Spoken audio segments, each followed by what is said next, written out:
જય માતાજી મિત્રો, આજના આપણા મિની બ્લોગ વિડીયોમાં તમારું સ્વાગત છે। તો આજે હું તમને એક વસ્તુ બતાવું, જે લોકો ખેતી કરતા છે ને એમને બધાને ખબર હશે કે આ વસ્તુ શું છે અને આનો ઉપયોગ શું કઈ રીતના થાય। તો ચલો હું તમને વસ્તુ બતાવું ને વસ્તુનો કઈ રીતે યુઝ કરવી એ પણ બતાવું। તો મિત્રો આ છે વસ્તુ, તમે જોઈ શકો છો।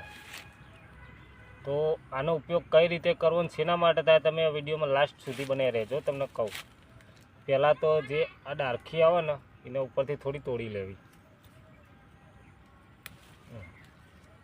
પછી જે આ બધા એક્સ્ટ્રા પાર્ટ ને એ બધા તોડીને નાખી દેવા, કારણ કે ઉપયોગ આપણો આનો કરવાનો જોઈ શકો છો તમે। પછી જે આ બધું તોડી નાખી દેવાનું, આ બધી તમે જોઈ શકો છો મિત્રો। તો મિત્રો વિડીયોમાં લાસ્ટ સુધી બને રહેજો, આનો ઉપયોગ કઈ રીતના થાય ને શેમાં થાય એ બધું તમને સમજાવીશ। તો પહેલાં આપણે આની છાલ ઉતારી દેવાની છે। તો મિત્રો તમે જોઈ શકો છો મસ્ત આ અનિવાર્ય થાય એટલે આનાથી દોત ખોતરવા, બસ આટલું જ હતું।